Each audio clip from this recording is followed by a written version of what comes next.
Good evening, food warriors. Alex Rivers here, coming to you from a kitchen that still smells like, yesterday's battle scars. Welcome back to Chefs Inc. Book News Weekly, where we dive deep into the books that separate the wannabes from the real deal in this beautiful, brutal industry of ours. Hey there, sweet souls. Tamara Washington joining you from my pastry corner, where the ovens are still warm from today's magic. Y'all know I always say a good book is like a perfect sourdough starter. It just keeps giving back when you feed it right. Evening, everyone.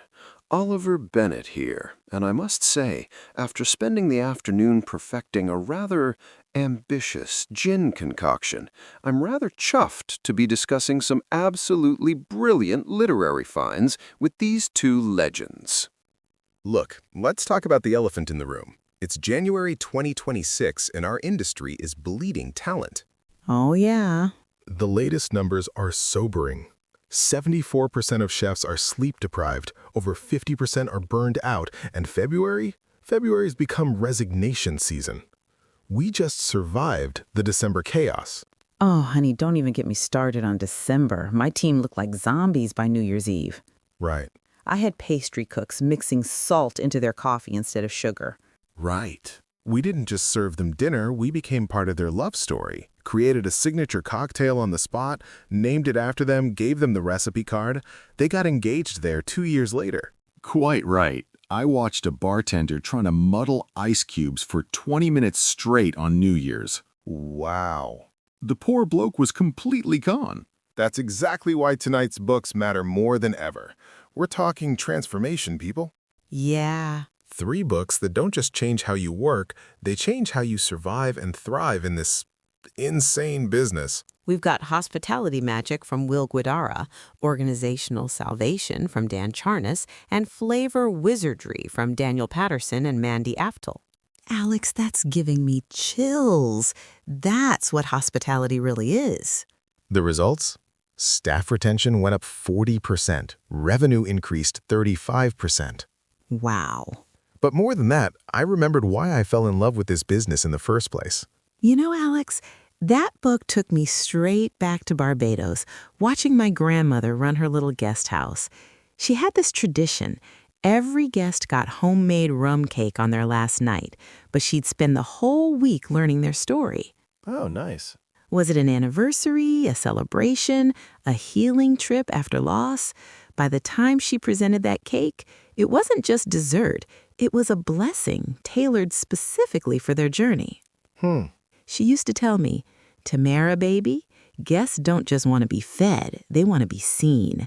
That's exactly what Guidara's talking about. When you make people feel truly seen, magic happens. Absolutely fascinating perspective, both of you. I had a similar revelation reading this book. Yeah? There's this regular at my bar, Mrs. Chen, an elderly Chinese lady, comes in every Friday for exactly 1 gin and tonic. After reading Unreasonable Hospitality, I started paying attention to the details. What? Why? Because some guests mentioned they loved street food, so EMP surprised them by wheeling in this cart and serving gourmet hot dogs as their appetizer. That's beautiful crazy right there. But wait, there's more. A couple mentions during dinner that they used to drink Coke as kids. Most restaurants would smile and move on. Not EMP. Okay.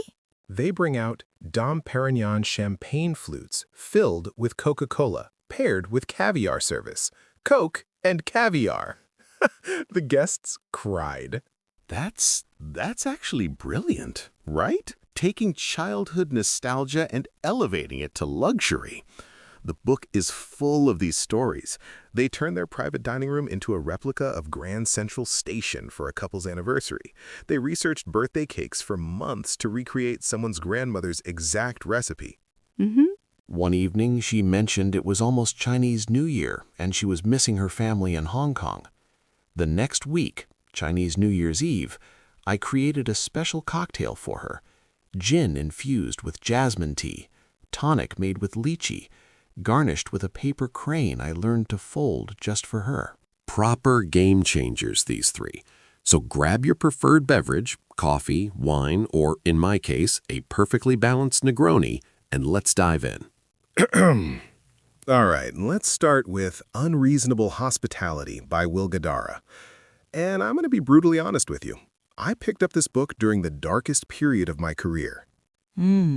Picture this. 2019, I'm running a 180-seat restaurant, working 14-hour days, 7 days a week. I'd become this zombie version of myself. Wow. And get this, they created a position called a dream weaver, someone whose only job is to make impossible things happen for guests. Now that sounds like something my grandmother would have understood. She always said, baby, when folks come to your table, they're not just hungry for food. Here's what changed everything for me. Guidara talks about how unreasonable hospitality becomes your competitive advantage. In 2026, when everyone's ordering through DoorDash, when human connection is disappearing, being unreasonably hospitable is how you survive. Yes. So I implemented this philosophy. First restaurant, we started remembering not just what regulars ordered, but why they ordered it. Mrs. Peterson always got the salmon because her late husband loved it. Wow. She cried, called her daughter in Hong Kong right from the bar stool, and told her about the sweet English boy who remembered her heart. 6 months later, she brought her whole family when they visited from Hong Kong. Aw, Ollie. But the real magic? The week after Chinese New Year, she came in for her usual gin and tonic. And I surprised her again, created a birthday cocktail because I'd remembered her mentioning it. She's been bringing friends every week since. See? That's what separates us from the robots, Ollie. That human connection you can't automate. All right, my turn to get vulnerable with y'all. Work Clean by Dan Charnas. This book literally saved my sanity. Okay. Picture this nightmare. I'm running pastry for a 200-cover restaurant. Hurricane Irma hits Miami, half my team calls out, and I'm standing in front of a station that looks like a tornado hit it twice.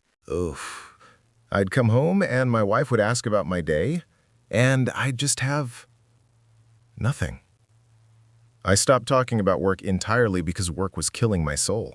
Oh, sweetie, we've all been there. So, I'm reading about Will Guidara, this guy who took over 11 Madison Park when he was just 26 years old, partnered with Daniel Hum, and somehow turned a decent restaurant into the best restaurant in the world. Oh no. Flour everywhere, broken equipment, 3 wedding cakes due the next day, and I'm having what I can only describe as a complete professional breakdown. We've all been there, Tam. So I'm crying into my mise bowls when my sous chef hands me this book and says, "Chef, maybe this will help." Right. Dan Charnas spent years studying elite chefs, watching their systems, documenting how the best kitchens actually function.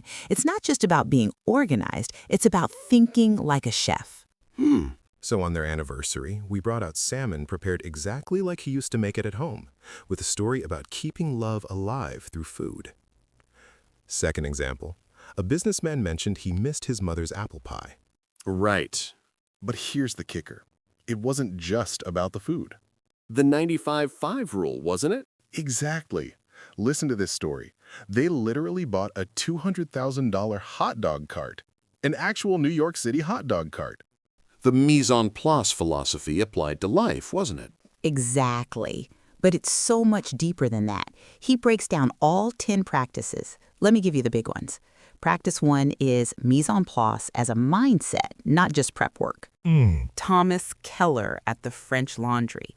Every cook has their tools arranged in exactly the same order every single day.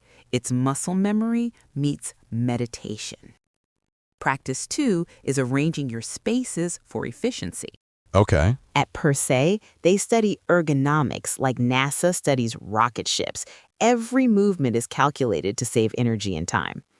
Practice 3, and this is my favorite, is cleaning as you go, but Keller takes it to an art form. Oh, I believe it. The man is obsessed with towels.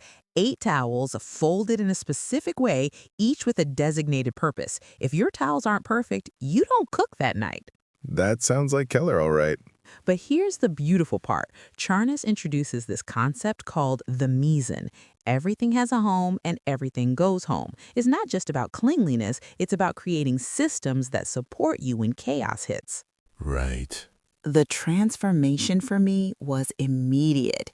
I created a morning ritual, 10 minutes of setting up my station the same way every day. Muscle memory. Then I changed how I trained my pastry team. Instead of just showing techniques, I teach systems. When chaos hits, we don't think, we just execute the system. Third story, implemented the closing clean ritual. Okay. Instead of just cleaning up, we set up tomorrow. It's like leaving yourself a love letter from past you to future you.